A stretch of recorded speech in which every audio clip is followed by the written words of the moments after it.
Assalamu alaikum wa rahmatullahi wa barakatuh. Welcome to the Arabic of the Quran series. Today we are going to be doing lesson number 7, flexibility. Let's begin.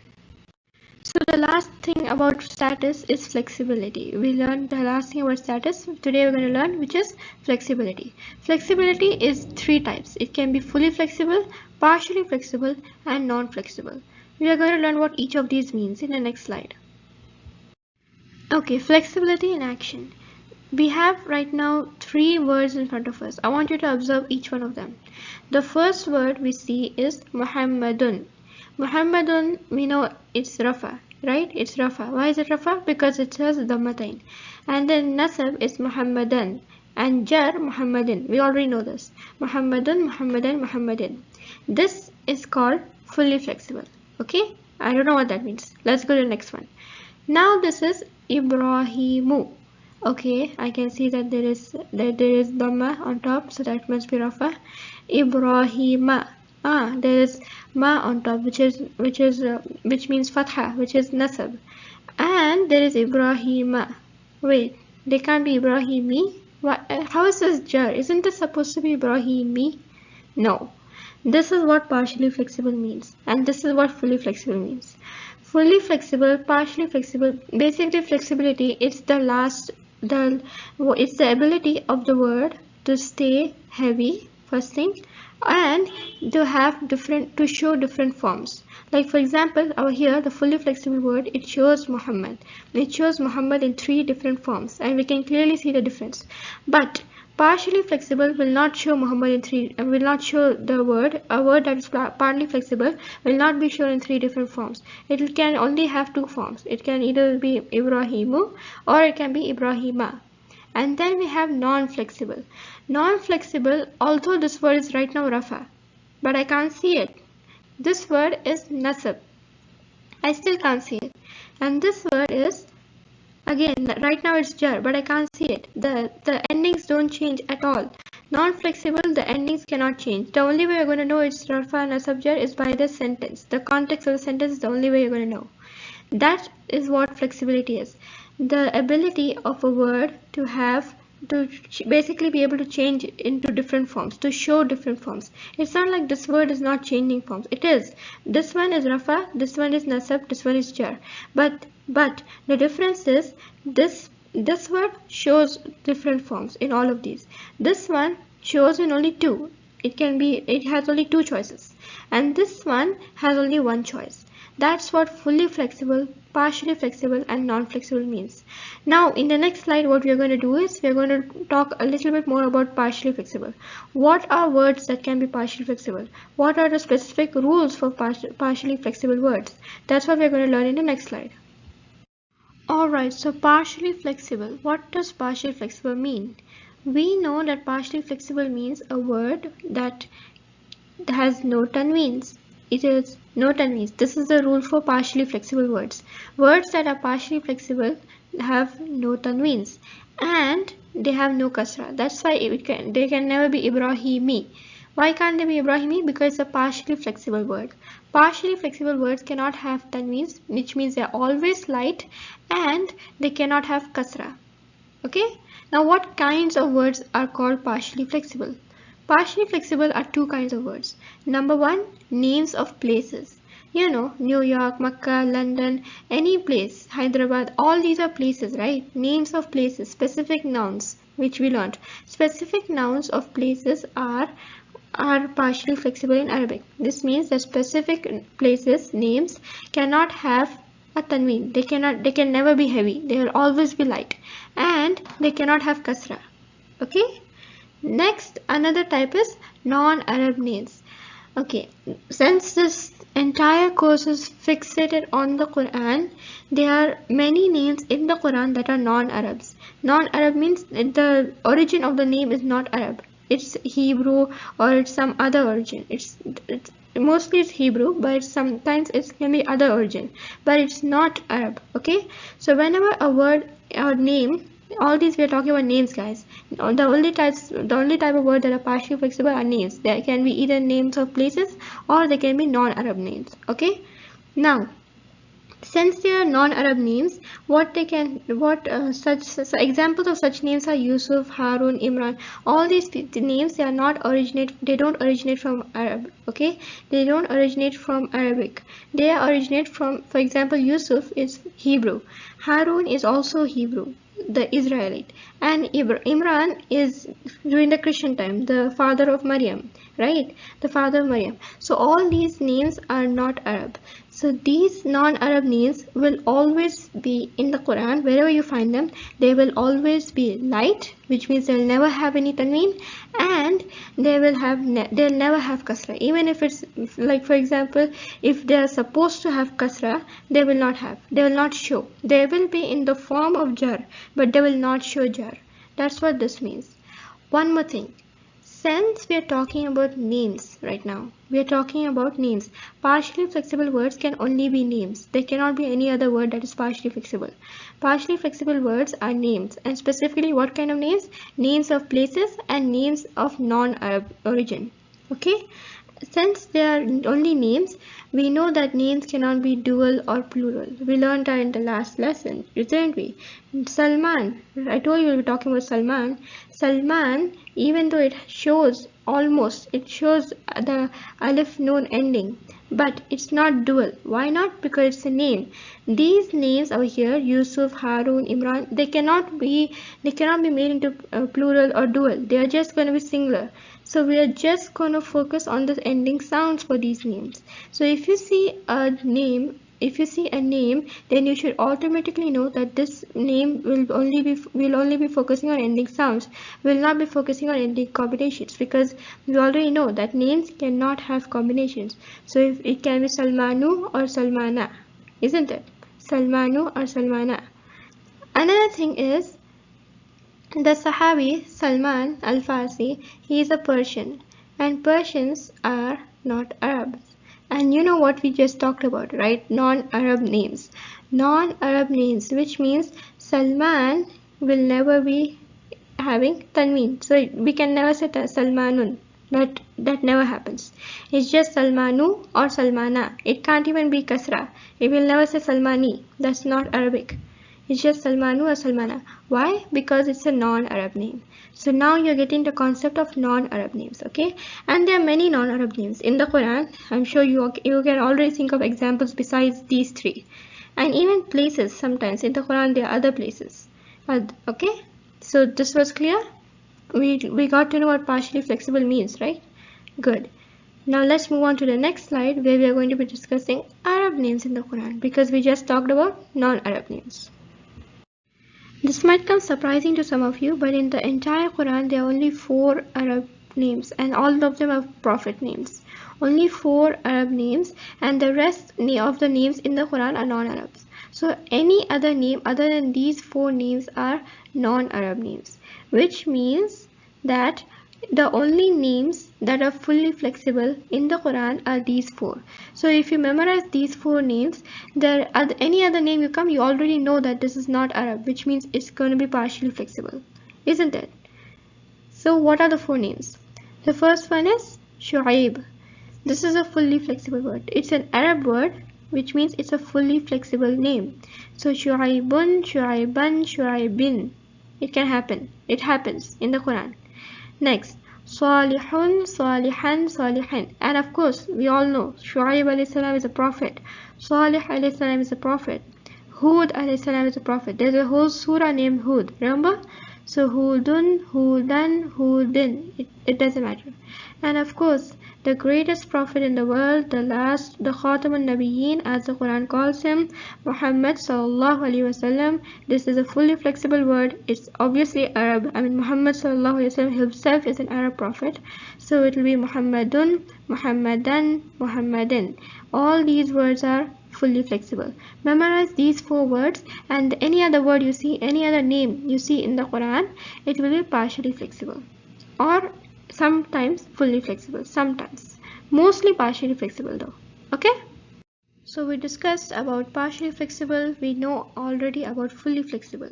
The normal, regular, fully flexible words. We know that fully flexible words are normal words.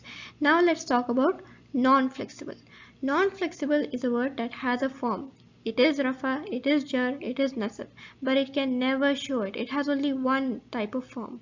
This word usually has an alif maksura. What is alif maksura? It is a ya with no dots, and it's pronounced like alif. So that's why it's called alif maksura at the end. This word usually has an alif maksura at the end, and this is again names. We're just talking about names, okay? Most of these are names. Most of the partially flexible, everything is name, okay? Every partially flexible word you can see is a name. Non-flexible, most of them are names. Some of them are not used as names in the Quran, okay? So what are the examples? So the easy giveaway is obviously the alif maksura. If you see a word that's having alif maksura, then it is, what is it? It's non-flexible, okay? So what are examples? Musa, Isa, all these are names of prophets, obviously, but all these are non-flexible.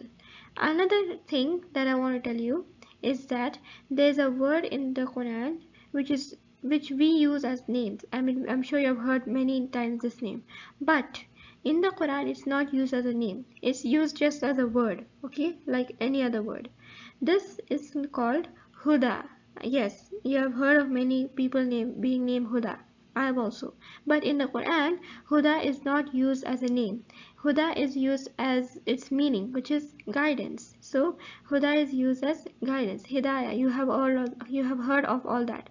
But the point I'm trying to make is non-flexibles are not always names. They can also be words. So the easy giveaway is that all non-flexible words have this kind of thing at the end. The ya without dots or the alif maksura. Okay? So that's the non-flexible word, and you already learned about partially flexible. So let's see what's next. Alright people, finally we come to the most easiest part, which we have already been studying since the beginning of this journey, which is fully flexible. Fully flexible is the most words in Arabic. Most words in Arabic are fully flexible. They always have a form. They can be dual and plural. Remember, partially flexible and non-flexible can never have a dual and plural form. Even those that are just used as words, they never have a dual and plural. They only have a singular form. But fully flexible words will always have, I mean not always, sometimes they don't have, because they are used as names, like the 4 prophets we learned, but most of them have dual and plural forms. Okay, so this, I think this is the easiest. I mean you already know Muhammadun, Muhammadan, Muhammadin, then you know Salihun. So there are many examples for fully flexible. Even beside names, there are like every word you have ever heard of, Kitabun or Mudarrisun, Tabibun, Tabibatun, all these are fully flexible. So you don't need examples of fully flexible. We have been learning fully flexible till this time. Okay, so fully flexible is pretty clear, I think.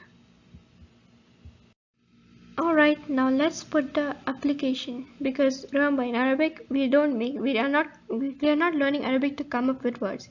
We already have the words. We are learning Arabic to apply the knowledge and classify the words that are already given to us in the Quran. So these are the words that are given over here. We have to tell them on the basis of flexibility. And I've given the meanings just so you know how it's used in the Quran, because some of them are names, some of them are not. So those are names, they'll be just written as names. Those that are not, they won't be written as they'll just put the meanings. Okay, so let's get started. Now we know that it means sleep, because we can see here now means sleep. So our first question, we'll go through a process of elimination. Can this be a partially flexible word? No. Why not? Because sleep is not a name. So this cannot be a partially flexible word. Okay. Then can it be a non-flexible word? No. Why? Because there is no alif maksura here. So we can say that this is a fully flexible word. So this is a fully flexible word, and fully flexible means what? It's heavy. It can be heavy and it can have a kasra, right? That's what it means. It can show different forms. It can show the form written. So it can be naumun, nauman, naumin, nauma, naumu, naumi. It can be any of those. Next, huda. I already told you in the previous slide, but huda basically has an alif maksura and it's guidance. Alif Maksura not used as a name, we can clearly tell that this is a non-flexible word. So N, it's a non-flexible word. Okay, next, Fir'aun. Okay, Fir'aun. Okay, one more thing you notice, I have not put the ending sounds here. The reason I have not put ending sounds is because you're going to tell me what ending sounds can be put there. The choices that we have, you're going to tell me that. So Fir'aun.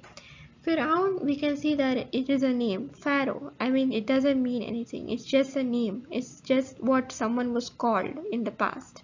Pharaoh.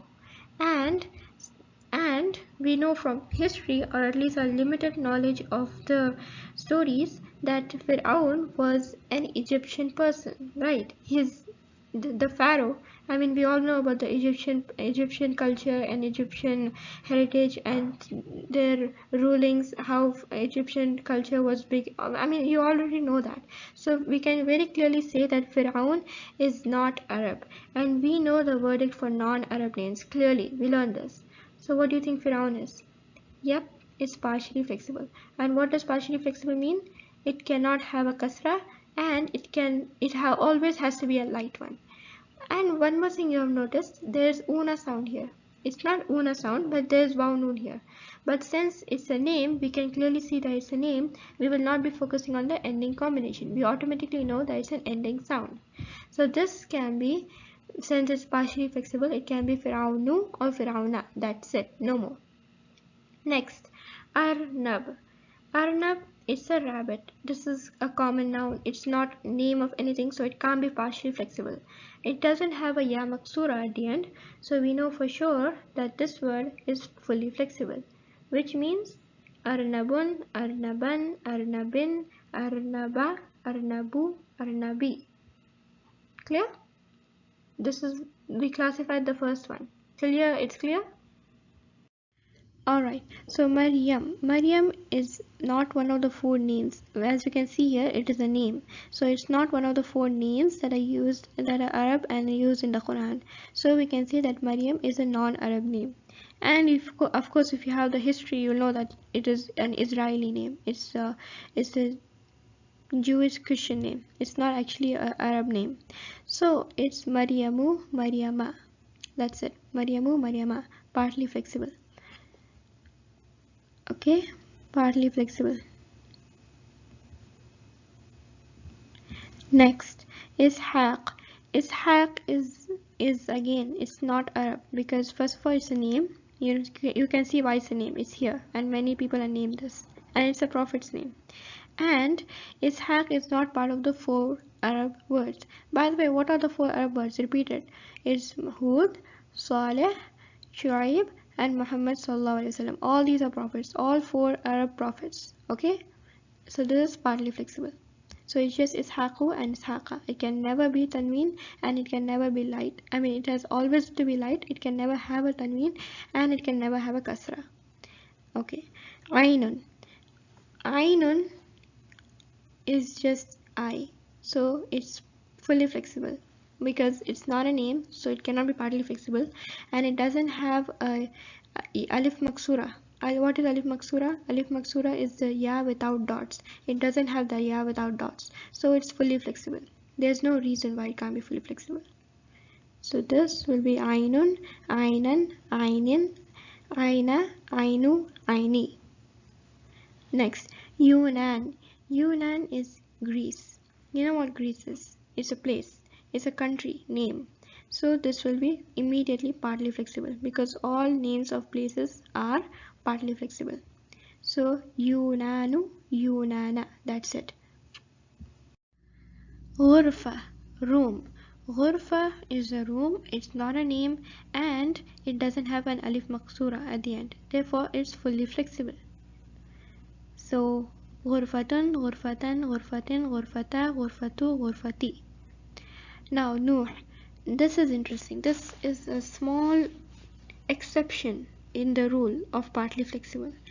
Look, we know Nuh is a name. Okay, Nuh is a name. Everyone knows that.